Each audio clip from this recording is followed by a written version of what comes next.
కట్టు వారి శ్రమ వ్యర్థమయ్యా. ప్రభువా నన్ను నీవు కాయని ఎడలా నే మేల్కొనియు ఉంటుట లాభం లేదయ్యా. కాయుము నన్ను కాపాడుము నన్ను నీ పాదమే నాకు శరణం. ప్రభునందు ప్రియ ఆత్మీయులైనటువంటి దేవుని బిడ్డలందరికీ నిండారు వందనాలు. అబ్బా ఎంత గొప్ప దేవుడయ్యా. ఈ 2025 సంవత్సరం సెప్టెంబర్ నెలలో ముగింపులోకి వస్తున్నాం.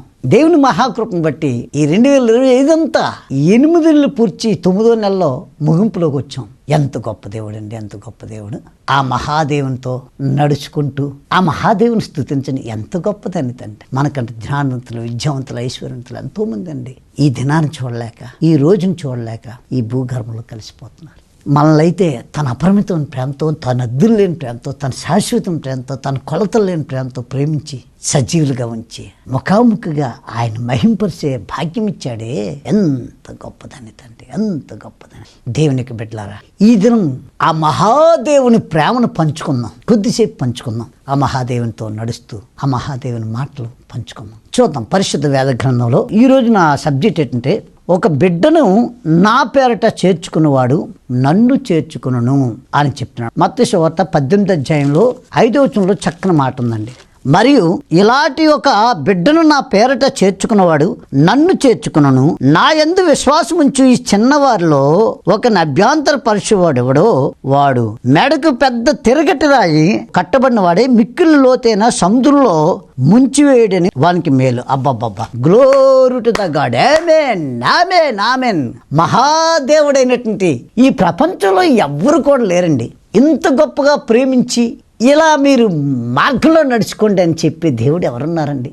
అయ్యా బాబు, ఈ మార్గంలోకి వెళ్ళావంటే ఆ రోడ్డు మధ్యలో కట్ అయిపోయింది, అటువైపు వెళ్ళావంటే నువ్వు వెళ్ళి గమ్యస్థానంకి వెళ్ళవు కాబట్టి అటు వెళ్ళకు బాబు. ఇదిగో ఇటువైపు ఇల్లు తారు రోడ్డు వేస్తుంది, నువ్వు అనుకున్న ఊరు గమ్యస్థానానికి వెళ్తావని మార్గంలో మనకు మార్గం చూపించి వెళ్తుంటే ఆ మార్గం సుఖవంతమైనటువంటి మార్గంలోకి వెళ్ళి అనుకున్నది సాధించుకుని వస్తాం. అలాగే ఈ భూమి మీద ఈ కొద్దిపాటి జీవితం ముగించుకొని యుగ యుగాలు ఉండే రాజ్యం ఉందే, ఆ రాజ్యం ఆకలి దప్పుకలేని రాజ్యం అది. నా దేవునితో పరిశుద్ధుడు పరిశుద్ధుడు పరిశుద్ధుడు పరిశుద్ధుని కోటాను కోట్ల దేవదూతలతో, కేరేబులతో, శరాపులతో గాన ప్రతిగానం నుంచి నా మహాదేవుని యొక్క పట్టణంలో శాశ్వతంగా ఉండే రాజ్యంకి ఒక మార్గం చూపిస్తూ ఈ కొద్దిపాటి జీవితం ఈ భూమి మీద జాగ్రత్తగా జీవించండి. ఎలా జీవించాలంటే నాలా జీవించండి అని అనుభవించి జీవించి చూపించిన మహాదేవుడు ఏకైక వ్యక్తి ప్రపంచంలో సృష్టిలో ప్రభు అనే యేసుక్రీస్తు ఒక్కడే. దయ, ప్రేమ, కనికరం, జాలి ఇవన్నీ వడపోసుకొని జీవించాడు.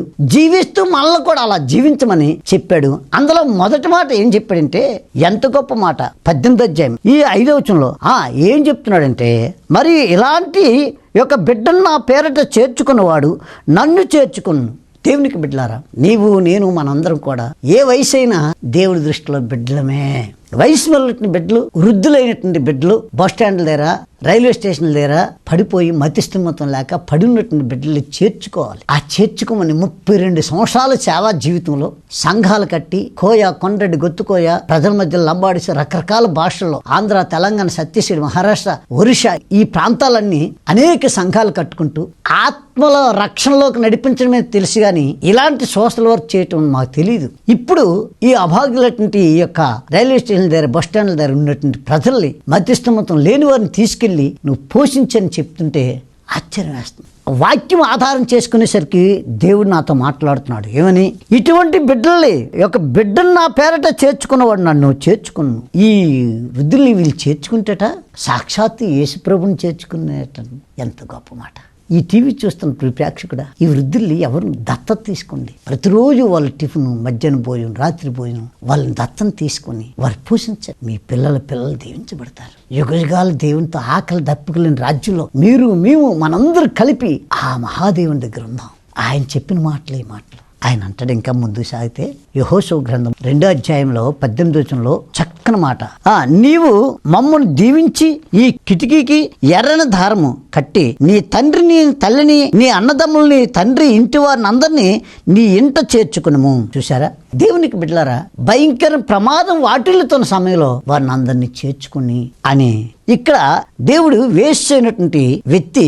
ఈమె ఎప్పుడైతే ప్రభు వైపు ప్రభు సేవ చూడండి దేవునికి బిడ్డలారా, ఈ పరిశుద్ధ వేద గ్రంథంలో యెహోషువ గ్రంథంలో ఈ యొక్క 2వ అధ్యాయంలో ఇశ్రాయేల్ ప్రజలు ఐగుప్తు నుండి వచ్చినప్పుడు వీళ్ళు మమ్మల్ని మేము విన్నప్పుడు మా గుండెలు కరిగిపోయి మీ దేవుడైన యెహోవా పైన ఆకాశం కిందను భూమి యందును మీ దేవుడు లాంటి దేవుడు లేడని వేశ్య అంటుంది. మన దేవుడికి భయపడుతున్నారు. దేవునికి బిడ్డలారా, ఎంత గొప్ప మాట ఆమెకు చెప్తున్నాడు.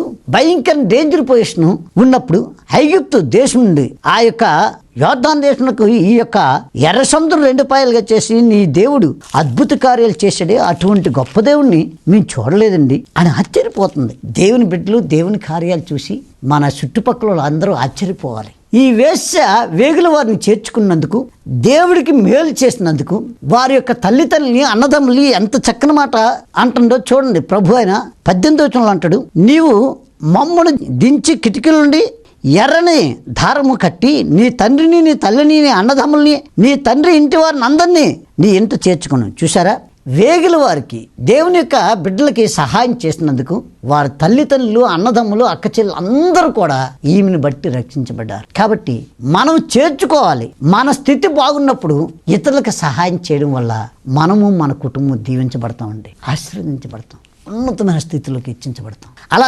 దీవించబడాలని అంటే దేవునికి బిడ్డలు దేవుని సేవలో ఏదో రూపంలో, అది సువార్త పరిచయం అవ్వచ్చు, అది ఓల్డేజ్ హోమ్ అవ్వచ్చు, మందిర నిర్మాణం అవ్వచ్చు, ఏదైనా మన తోచింది మనం సహాయం చేయాలి.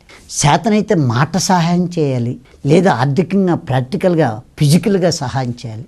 ప్రాక్టికల్ సహాయం ఏ విధంగా మనకు ఒప్పుకుంటే ఆ విధంగా దేవుడు నడిపింపును బట్టి ముందు సాగుతూ ఉండాలి. అలా చేసినప్పుడు దేవుడు నిన్ను నన్ను మనందరినీ దీవిస్తాడు. కాబట్టి దేవుని యొక్క బిడ్డలారా, ఈమె వేగుల వారికి ఇశ్రాయేల్ ప్రజలకి వేగుల వారికి సహాయం చేసింది. కాబట్టి తను తన తల్లిదండ్రులు అన్నదమ్ములు అక్కచెల్లి ఈ ఒక్క వ్యక్తి ద్వారా ఆ కుటుంబం అంతా రక్షించబడింది. భయంకరటువంటి ఆ దేశ ప్రజలు మరణానికి అప్పచెప్పబడినప్పుడు ఈమె చేసిన మేలు బట్టి ఆ కుటుంబంలో ఉన్న వాళ్ళందరూ రక్షించబడారు. ఈ టీవీ చూస్తున్న ప్రేక్షకుడా, దేవునికి బిడ్డలారా, నీవు చేసిన మేలు, యేసు శక్తి సువార్త పరిసరి చేస్తున్న నీ ఘనమైన సహాయం, ఆ చిన్న సహాయము మీరు చేసిన దాన్ని బట్టి మీ పిల్లలు దీవించబడుతున్నారు. భయంకర ప్రమాదాల నుండి, కీడు నుండి, దుష్టుడు కనుదృష్టి నుండి, విషపుల నుండి, నరఘోష నుండి అన్నిటి నుండి తప్పించబడాలంటే దేవుని కోసం మనం చేతంది మనం చేయాలి. కాబట్టి ముందుకు సాగుదాం. చూడండి, తద్వారా కుటుంబం చేర్చుకోవాలి, తద్వారా రక్షణ కలుగుతుంది. కనుక మత్తయి సువార్త 25వ అధ్యాయము 35 నుండి చక్కని మాటలు ఉన్నాయి. నేను ఆకలిగొంటిని, మీరు నాకు ఆహారము. అబ్బా, ఎంత గొప్ప మాట. Glory to the God, hallelujah, glory to the God. ఎంత గొప్ప మాట, ఎంత గొప్ప మాట. నేను ఆకలిగొంటిని, మీరు నాకు భోజనం పెట్టిరి. దప్పుగొంటిని, నాకు దాహం ఇచ్చితిరి. పరదేశనై ఉంటిని, నన్ను చేర్చుకుంటిరి. దిగంబరునై ఉంటిని, నాకు బట్టలు ఇచ్చితిరి. రోగినై ఉంటిని, నన్ను చూడవచ్చితిరి. శరలోలలో ఉంటిని, నా యొద్దకు వచ్చితిరని చెప్పను. అందుకు నీతిమంతులు, ప్రభువా, ఎప్పుడు నీవు ఆకలిగొంటివి ఉండుట చూసి నీకు ఆహారం ఇచ్చితిమి, నీవు దప్పుగొంటి ఉండుట చూసి ఎప్పుడు దాహం ఇచ్చితిమి, ఎప్పుడు పరదేశమై ఉండుట చూసి నిన్ను చేర్చుకుంటుమి, దిగంబరమై ఉండుట చూసి బట్టలు ఇచ్చితిని, ఎప్పుడు రోగివై ఉండుటను సరసాలు ఉండుటను చూసి నీ వద్దకు వచ్చిమని ఆయన అడిగాను. అందుకు రాజు, మిక్కులు అలుపులేని ఈ నా సహోదరులు ఒకరికి మీరు చేసితిరి గనుక నాకు చేసితిరని నిశ్చయంగా మీతో చెప్తున్నానని వారితో అనెను. అప్పుడు ఆయన ఎడం వైపు, చూసారా దేవునికి బిడ్డలారా, ఎంత క్లియర్గా చెప్పేస్తున్నాడో ప్రభు చూడండి. అప్పుడు ఆయన ఎడం వైపు ఉన్న వారిని చూసి, శపింపబడిన వారులారా, నన్ను విడిసి అపవాదికిని వాని దోతలకును సిద్ధపరచబడిన నిత్యాగ్నికి లోనికి పోవుడి. దేవుని స్తోత్రం. Glory to the God. ఆమేన్, ఆమేన్, ఆమేన్, ఆమేన్, హల్లెలూయా. Glory to the God. ఆమేన్, ఆమేన్, హల్లెలూయా. ఒళ్ళు పులకరించిపోతుందండి. దేవుని యొక్క పని, దేవుని పని చేస్తుంటే ఒళ్ళు పులకరించిపోతుంది. దేవుని యొక్క బిడ్డలారా, మా ఆత్మీయులు నాకు చదువు చెప్పిన గురువు గారు ఆదినారాయణమూర్తి గారని కేకోటపాడులో ఆయన వార్డెన్గా ఉంటూ అనేకల్ని హాస్టల్లోనే కాకన్నా సీట్లు రాకపోతే ఇంట్లో పెట్టుకుని చదివించి ఉన్నతమైన స్థితిలో వారు ప్రభుని నమ్ముకున్నారు. వారు కొత్త బట్టలు ఇస్తున్నారు, పాత బట్టలు కూడా. తన కొడుకు ప్రసాద్, శోభారాణి, తన యొక్క వార్డెన్ గారు ఆదినారాయణమూర్తి గారు, తన కొడుకులు, తన భార్య, తన చుట్టాల ద్వారా కూడా డేవిడ్ రాజు గారిని వాళ్ళందరూ పాత బట్టలు ఇస్తే అవి ఒరిస్సా కొండల మీద, రాయిగడ ఆ కొండల మీద ఉన్న ప్రజలకి, ఈ ఛత్తీస్గఢ్ ప్రజల కొండల్లో అడవిలో, దట్టమైన అడవిలో ఉన్నటువంటి ప్రజలకు తీసుకెళ్ళిస్తే, దేవునికి బిడ్డలారా నేను చెప్తున్నాను, వారు కన్నీరు మున్నీరు ఏడ్చారండి. దేవునికి బిడ్డలారా, కొత్తవైనా పాతవైనా దేవుని పేరట మీరు చేస్తున్నారే, మీ పిల్లలు దీవించబడతారండి. నా అనుభవాన్ని బట్టి చెప్తున్నాను. ఈ వృద్ధులు ఆశ్రమంలో అభాగ్యులైన వ్యక్తులకి వస్త్రాలు, దుప్పట్లు, దిండ్లు, మంచాలు, ఫ్రిడ్జు, వాషింగ్ మిషన్, మరి వ్యాను, ఇవన్నీ బాత్రూమ్, లెట్రిన్, ఇవన్నీ కట్టవలసిన అవసరం ఉంది. ఇవన్నీ అవసరం ఉంది. ఈ అవసరాన్ని ప్రార్థన చేస్తూ నీకు తోసింది నువ్వు ఇవ్వటానికి ప్రయత్నం చేయండి.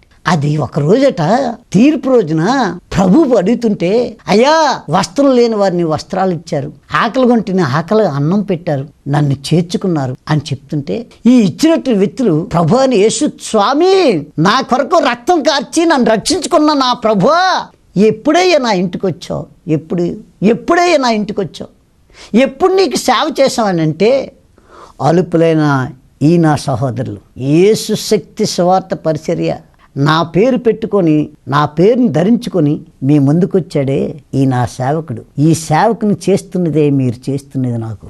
ఆ సేవకుడు తన స్వార్థం కొలది సేవ చేయట్లేదు. తనకున్న సొంత 2.5 ఎకరాలు భూమిని అమ్మి దేవుని సేవ చేస్తూ, వృద్ధులాశ్రమం, ఈ యొక్క కిందని ఓల్డేజ్ హోము, పైన చర్చి కడుతూ ప్రయాసపడుతున్న ఈ నా సహోదరుడు యేసు శక్తి సువార్తకి మీరు సహాయం చేయండి. చేస్తున్న ఈ వార్డెన్ గారు లాంటి, ప్రసాద్ గారు లాంటి, డేవిడ్ గారు లాంటి అనేకులు, రాజమండ్రిలో జోసెఫ్ గారిని వారు కొత్త సూట్ కేసు ఇచ్చి, కొత్త బట్టలు, క్రిస్టమస్ వాక్యం చెప్పించుకొని కొత్త బట్టలు పెట్టారు. ఇలాంటి వ్యక్తులందరినీ ప్రభు జ్ఞాపం చేసుకుంటున్నాడు. ప్రభు అడుగుతున్నాడు. ప్రభు తీర్పు రోజు అడుగుతుంటే కన్నీరు మున్నీరు ఏడుస్తామండి. ఆ రోజు అయ్యో దీన సేవకుడు వచ్చాడే, నేనేమీ సహాయం చేయలేకపోయాను, అయ్యో ఈ దీనికి ఏదో ఒకటి చేస్తే ఎంత బాగుండేది, నాకు ఇన్ని లక్షల రూపాయలు సంపాదించాను, చివరికి నా కొడుకులు, నా కూతుళ్ళు తన్నుకొని కోర్టు కేసులలో ఈ ఆస్తి కోసం మమ్మల్ని బలవంతాన్ని చంపేసిన కొడుకులు ఉన్నారు, బలవంతాన్ని చంపేసిన కూతుళ్ళు ఉన్నారు, అల్లుళ్ళు ఉన్నారు. ఏడుస్తా. ఆ దినం ఏడిస్తే గుండెలు బాదుకుంటే సుఖం లేదండి. ఈ కొద్ది ప్రాణం ఉంటుండగానే, ఈ కొద్దిపాటి జీవితంలోనే మనం దేవుని పేరట మంచి పనులు చేసి మన పిల్లలు దీవించబడేటట్టు చేయాలి తండ్రి, చేయాలి. అలా చేసినప్పుడే మన పిల్లలు మనకి నిత్యము ఆ మహాదేవుని దగ్గర పరిశుద్ధుడి కోటానుకోట్ల దేవదూతలతో, కేరేబులతో, శరాపులతో గాన ప్రతిగానించున్న ఆ మహాదేవుని దగ్గర యుగయుగాలు కూడా దేవుని యొద్ద ఉండడానికి అవకాశం ఉంటుంది. ఈ కొద్దిపాటి జీవితాన్ని దేవుడు సంతోషపడే విధంగా మన జీవితాలు జీవిద్దామండి. ఏం పట్టుకెళ్ళిపోం ఏమండి. ఈరోజు ఈ వస్త్రాలు కానీ, ఈరోజు ఈ కార్లు కానీ, ఈ బిల్డింగ్లు కానీ దేవుడిచ్చినవే. పుట్టేటప్పుడు మనం ఏం తెచ్చుకోలేదు. పుట్టేటప్పుడు ఎలా పుట్టామో చచ్చిపోయేటప్పుడు అలా పోతాం. పోయేదానికోసం మంచి చేసి దేవుని బిడ్డగా, శిలువ రక్తంలో కడబడిన కుమారుడుగా దేవుని కోసం ఏదైనా చేయొద్దా? ఈ భూమి మీద ఏదైనా చేద్దాం రండి. మేము కలిపి దేవుని ప్రేమను పంచుదాం. ఎంత గొప్ప మాట అంటున్నాడు చూడండి. బేదలను చేర్చుకునండి. ఈ అభాగ్యుల్ని ఏ బంధం లేకపోయినా క్రీస్తు రక్తంలో కడగబడిన బంధం వల్ల ఈ రైల్వే స్టేషన్లు, పోస్ట్ స్టేషన్ల దగ్గర ఉన్నటువంటి బిడ్డలు తీసుకెళ్ళి మతిస్థిమితం లేని వారికి ఆరోగ్యం వైద్యం చేయించి వారిని జాయిన్ చేసుకుంటూ వారు ఓల్డేజ్ హోమ్లో పెడుతూ ఈ భాగ్యము దేవుడిచ్చాడు. దీంట్లో పాలిభాస్తులు మనందరం కలిపి చేద్దాం. చూడండి, ఇంకా వాక్యంలో చూస్తే మత్తయి సువార్త 10వ అధ్యాయంలో 11వ వచనంలో చక్కని మాట ఉంది. చూద్దాం.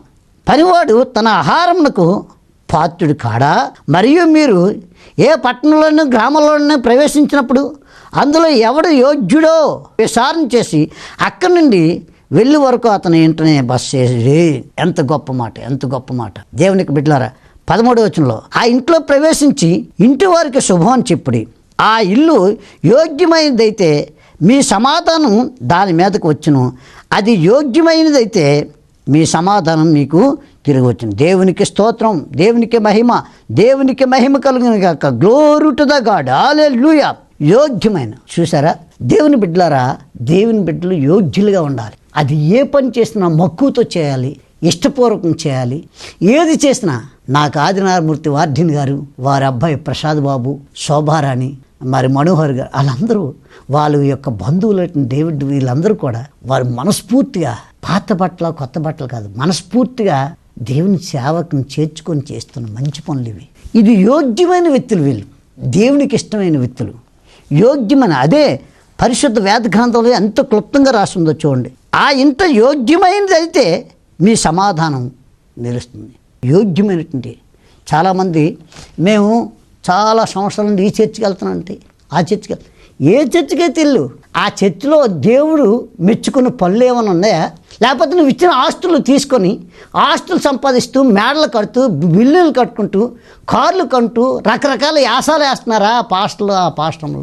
అవన్నీ ఆలోచించండి. నువ్వు ఇస్తున్న ప్రతి రూపాయి దేవునికి ఉపయోగపడుతుందా? ఈనాటికి కూడా నేను సంతోషిస్తాను ఏంటంటే అనేక సంఘాలు కట్టడం అడవుల్లోనూ కొండల్లోనూ లోయల్లోనూ గ్రామ పరిసరం ఇది. ఎక్కడ సిటీలలో ఎక్కడ లేవు, అన్ని గ్రామాల్లోనే.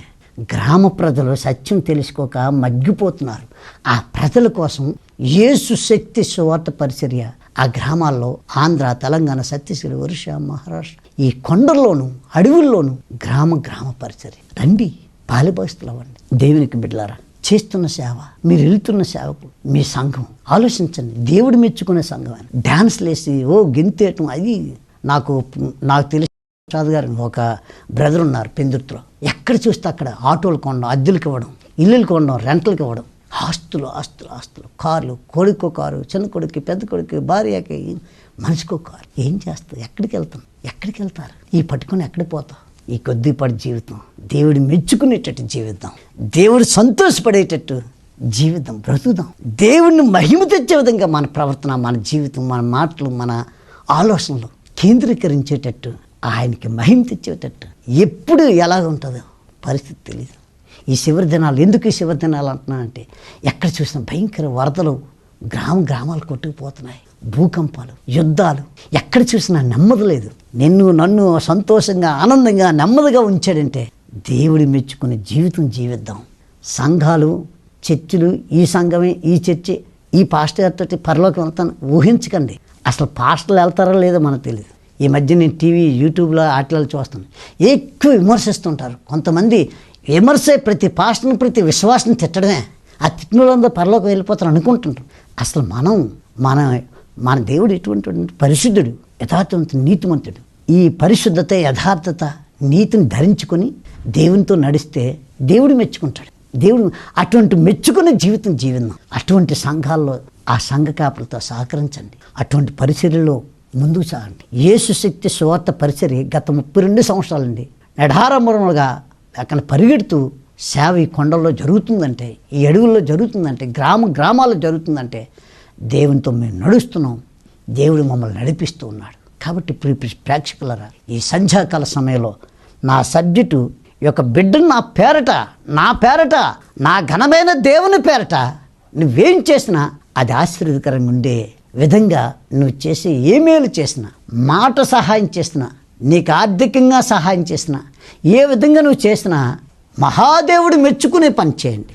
మనుషులు సంతోషపడేటట్టు, మనుషులు ఏదో ఇదయ్యేటట్టు వాళ్ళు సంతోషపెట్టకండి. దేవుని సంతోషపెట్టే విధంగా మన జీవితాలు, మన బ్రతుకులు ఉండాలి. దేవునికి బిడ్డలారా, చివరిగా నేను ముగిస్తున్నాను. చూడండి 10వ అధ్యాయము 40 వచనం 42 వచనాలు చూస్తే చక్కని మాటలు ఉన్నాయి. మిమ్మల్ని చేర్చుకున్నవాడు నన్ను చేర్చుకును, నన్ను చేర్చుకున్నవాడు నన్ను పంపిన వాడిని చేర్చుకును, ప్రవక్తను చేర్చుకున్నవాడు ప్రవక్త ఫలము పొందును, నీతిమంతుని చేర్చుకున్నవాడు నీతిమంతుని ఫలం పొందును, మరియు శిష్యుడిని ఎవడు ఈ చిన్న బిడ్డని ఒకని గిన్నెడు చల్లనీళ్ళు మాత్రము త్రాగనిచ్చినో వాడు తన ఫలము పోగొట్టుకున్నాడని నిశ్చయముగా మీతో చెప్తున్నాను. అవును ప్రియులారా, మరి గిన్నెడు చల్లనీళ్ళు ఇచ్చిన వాళ్ళని దేవుడు మరిచిపోవట్లేదు. గిన్నెడు చల్లనీళ్ళు ఇచ్చిన వాళ్ళని నా దేవుడు నీళ్ళు ఇచ్చిన వాడినే, గిన్నెడు చల్లనీళ్ళు ఇచ్చిన వాళ్ళనే మర్చిపోలేంది. లక్షల రూపాయలు ఇచ్చి మందిర నిర్మాణం, ఓల్డేజ్ హోము కడుతుంటే లక్షలు ఇస్తున్న మిమ్మల్ని ఎలా మర్చిపోతాడండి? ఆపత్కాలంలో ఆదుకున్న మహాదేవుడు నా సృష్టికర్త అని దేవుడండి. కాబట్టి దేవునికి బిడ్డలారా, దేవుని పేరట ఏది చేసినా, వాటర్ ఫిల్టర్ కానీ, వాషింగ్ మిషన్ కానీ, మీరు ఏది ఇచ్చినా దేవుడి పేరట మీరు ప్రతిఫలం పొందుతారు తప్ప ప్రతిఫలం పోగొట్టుకుంటారు. నన్ను చేర్చుకున్నవాడు, ఆయన అంత చక్కగా మాట్లాడుతున్నాడు, మీరు నన్ను మనం చేర్చుకుందాం. ఇటువంటి అభాగ్యుల్ని, ఓల్డేజ్ వృద్ధులైనటువంటి ఇటువంటి వారిని చేర్చుకొని వారి కొద్దిపాటి జీవితాన్ని సంతోషంగా ఉండేటట్టు చేద్దాం. వారికి అన్ని సమకూర్చుదాం. గొప్ప ఘనమైన కార్యం చేద్దాం. చివరిగా లోకాసువార్త 17:1-2 ఆయన తన శిష్యులతో ఇట్లన్నా, అభ్యంతరములు రాకపోవుట అసాధ్యం, కానీ అవి ఎవరి వల్ల వచ్చినో వానికి శ్రమ. వాడి చిన్నవారిలో ఒకరిని అభ్యంతరము కలజేష్ట కంటే వాని మెడకు తిరగటరాయి కట్టబడి సముద్రంలో పడవేయబడుట వానికి మేలు. దేవునికి బిడ్డలారా, దేవుని పరిసరిని పాడు చేస్తున్నారే. దేవుని పరిసరిని అభ్యంతరాలు రాకపోవట అసాధ్యం, కానీ ఎవరి వల్ల వచ్చినో వానికి శ్రమ. దేవునికి బిడ్డలారా, దేవుని పాడు చేస్తున్నారే. ఇటువంటి అభ్యంతరాలు రాక తప్పవట, కానీ ఎవరి వల్ల ఈ అభ్యంతరం వస్తుందో వాడిని తప్పనిసరిగా శ్రమ తప్పదు. భూమి మీద అనిపిస్తారు. దేవుడి పన్ను పాడు చేస్తే నాకు ఆశ్చర్యం వేస్తుంటుంది. ఒక వ్యక్తి ఓల్డేజ్ హోమ్లో జాయిన్ అవ్వడానికి ఎక్కడో అమలాపురం ముమ్మడివరం నుండి వచ్చాడు ఒక ఆయన. ఒక దైవ సేవకుడి దగ్గరికి వెళ్తే ఆ రాత్రి 10:30కి వచ్చాడు. 11 అయిపోయింది. మాది పల్లెటూరు, శృంగవరంని. ఆ పల్లెటూరు రావడానికి ఏ వాహనాలు లేకపోతే ఆ పాస్టర్ గారి దగ్గరికి వెళ్తే ఆయన అంటాడు, అమ్మమ్మ ఎవరు మంచోడో ఎవరు చెడ్డో తెలియదు, దొంగలు వచ్చి బాగా ముసలోడండి. ఆ ముసలోడు వెళ్తే దొంగోడు అని చెప్పి చేర్చుకోలేదు. వెంటనే నాకు ఫోన్ చేస్తే పరిగెట్టుకుని అంది ఆ రాత్రి అప్పుడు 11 గంటలకి వెళ్ళిపోయి, బాధపడకుండా నాన్న ఎంత దూరం వచ్చారు మా కొరకు, రండి అని ఇంటికి తీసుకెళ్ళా. ఎందుకు ఈ మాట చెప్తానంటే ప్రియులారా, ఈ చివరి దినాల్లో, ఈ అంచుకాల దినాలు, దుర్దినాల్లో మంచి చేద్దాం, చేర్చుకుందాం. మనం చేర్చుకొని మేలు చేస్తే దేవుడు మనకి మేలు చేస్తాడు. కనుక ఈ యొక్క చిన్న బిడ్డ నా పేరట చేర్చుకున్నవాడు నన్ను చేర్చుకున్నాను. నా పేరట ఏది చేసినా దేవుడు మరిచిపోడు, ప్రతిఫలం ఇస్తాడు. కాబట్టి నేను ముగిస్తున్నాను. ప్రభునందు ప్రియులారా ప్రార్థన చేస్తాను. దేవునికి బిడ్డలారా, ఈ టీవీ చూస్తున్న ప్రియ ప్రేక్షకులారా, యేసు శక్తి సువార్త పరిచర్య ఓల్డేజ్ హోము చర్చి కడుతున్నాం. దీని నిమిత్తం ₹1,00,000, 50,000, 20,000, 10,000, 5,000 మీ తోసింది మీరు కానుక పంపండి. త్వరగా ఇది కంప్లీట్ అయితే నవంబర్ 25వ తారీఖుని ఈ ఓల్డేజ్ హోము చర్చ్ డెడికేషన్ జరుగుతుంది. చర్చ్ డెడికేషన్ ఇవన్నీ జరుగుతున్నాయి. కనుక దయతో మీ తోసింది మీరు పంపించి మెండైన దీవులను పొందుతారని, మీరు దేవుడి పేరట ఏది చేసినా దేవుడికి ఇచ్చేంతవరకు భూ ప్రపంచంలో పాడైపోయిన లేరు. దేవుడికి ఇచ్చి వారికి ఉన్న పేదరికాన్ని, వారికి ఉన్న దరిద్రతను, వారికి ఉన్న సమస్యలు పరిష్కరించుకున్న వాళ్ళు అనేకులు సాక్ష్యాలు చెప్తూ వింటున్నాం మనం. కనుక దేవునికి ఇచ్చి సమృద్ధి అయిన దీవులు పొందుతారని ఆశిస్తూ ప్రార్థన చేద్దాం. జీసస్ పవర్ గాస్పల్ మిషన్ యేసు శక్తి పరిసరికి సమృద్ధి ఇచ్చి ఈ యొక్క పరిచయం ప్రోత్సహిస్తారని ఆశిస్తూ ఈ మాటలు ముగిస్తాను. ప్రార్థన చేద్దాం. పరిశుద్ధ మా కన్న తండ్రి, జీసస్ పవర్ గాస్పల్ మిషన్ యేసు శక్తి సువార్త పరిసరికి ఎంతమంది సహాయం చేస్తున్నారు వారందరినీ దీవించి ఆశీర్వదించండి. పాత బట్టలని, కొత్త బట్టలని ఇచ్చి ప్రోత్సహిస్తున్న ప్రతి బిడ్డను దీవించి ఆశీర్వదించండి. అయ్యా, ప్రతి ఒక్కరు ఎవరి కుటుంబంలో ఏ అవసరతలు ఉన్నాయో అక్కర్లో అవసరతలన్నీ తీర్చండి. మీరు ఏదైతే దాచిపడించారో ఆ దీవులన్నీ మెండారా దీవులను అనుగ్రహించమని యేసు నామములో అడుగుచున్నాను తండ్రి. Amen, amen, amen. May God bless you. May God bless. Thank you, thank you. ప్రభువా, నా ఇంటిని నీవు కట్టని ఎడలా ఇల్లు కట్టు వారి శ్రమ వ్యర్థమయ్యా.